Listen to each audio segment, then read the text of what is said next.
ప్రభునందు ప్రియమైన దేవుని బిడ్డలారా, ప్రభువును రక్షకుడైన యేసయ్య నామములో మీ అందరికీ శుభవందనాలండి.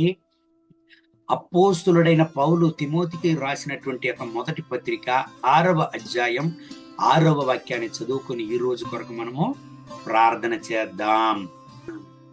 సంతుష్టి సహితమైన దైవ భక్తి గొప్ప లాభ సాధనమై ఉన్నది.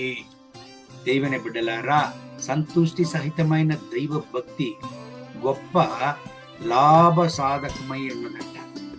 గొప్ప లాభ సాధనమై ఉన్నదంట.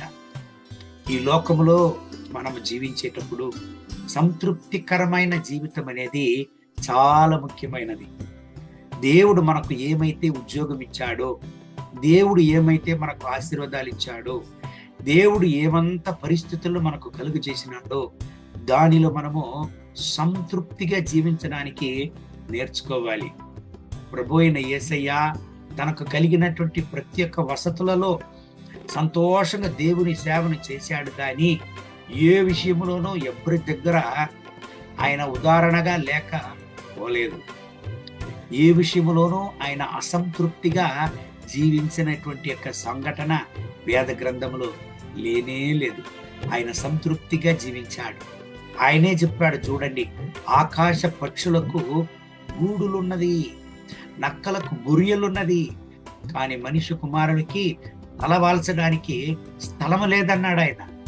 దేవుని బిడ్డలారా, ఈనాటికి చాలా స్థలములో ఎందుకు గొడవలు, ఎందుకు పాలిటిక్స్, ఒకరిని త్రోసి ఇంకొకరు పైకి రావాలి, ఒకరిని త్రోసి ఇంకొకరు ముందుకు రావాలి అనేటువంటి పరిస్థితులు ఎందుకు కలుగుతున్నది అని చూస్తే, వాళ్ళు ఉండే స్థలంలో వాళ్లకు సంతృప్తి లేదు.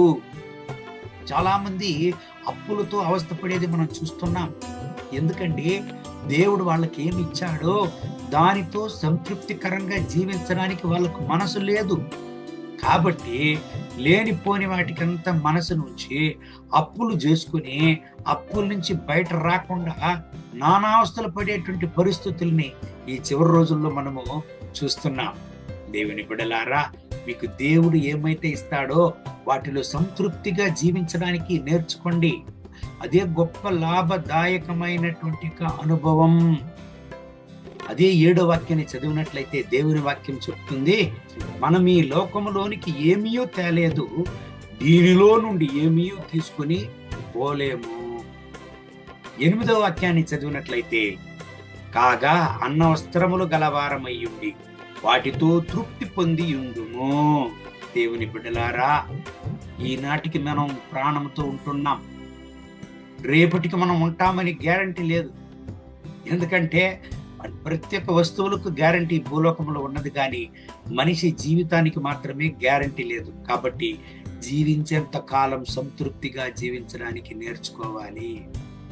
దేవునికి కృతజ్ఞత కలిగిన హృదయముతో దేవుని సన్నిధిలో దేవుని నామాన్ని మహిమపరచి మనం సంతోషంగా ఉండి సంతృప్తికరమైన జీవితం జీవించడానికి నేర్చుకోవాలి. దానినే అపోస్తలుడైన పౌలు తిమోతికి ఇక్కడ రాస్తున్నాడు. దేవుని బిడ్డలారా, సంతృప్తిగా ఉండండి, సంతోషంగా ఉండండి. దేవుడు ఈ వాగ్దానాన్ని బట్టి మిమ్మల్ని ఆశీర్వదించి ఈ రోజంతా నడుపును కాక. కళ్ళు మూసి ప్రార్థన చేద్దామా? మహోన్నతమైన ప్రభువా, ఈ ఉదయకాల సమయంలో ఈ ప్రార్థనలో ఏకీభవించి ప్రార్థించే నా ప్రియ సహోదర సహోదరుల కొరకు ప్రార్థన చేస్తున్నాను. వీళ్ళను ఆశీర్వదించండి, మీ రక్తకోటలో వీళ్ళను దాచుకోండి, వీళ్ళను ఆశీర్వదించండి, వీళ్ళ అవసరతలను సంధించండి నాయనా. వీళ్ళ కుటుంబంలో, వీళ్ళ వ్యక్తిగత జీవితంలో, ఉద్యోగం చేసే స్థలములో సంతృప్తికరమైనటువంటి యొక్క అనుభవాలతో వీళ్ళు జీవించడానికి సహాయం చేయండి నాయనా. మీ బిడ్డలు మీ నామాన్ని ఆరాధించేది మాత్రం కాదు, అనేక మందికి జీవం గల సాక్ష్యంగా ఉండడానికి సహాయం చేయండి. మీ వల్ల కానిది, మీకు అసాధ్యమైనది ఏమి లేదు. మీ బిడ్డల యొక్క అవసరతలంతా సాధించండి, రక్తపోట్లు దాచుకోండి. మహిమ ఘనత స్తుతి మీకే. యేసయ్య నామములో వేడుకుంటున్నాం మా ప్రియ పరలోకపు తండ్రి. ఆమేన్, ఆమేన్. దేవుడు మిమ్మల్ని ఆశీర్వదించి ఈ రోజంతా నడుపును గాక. ఆమేన్, ఆమేన్.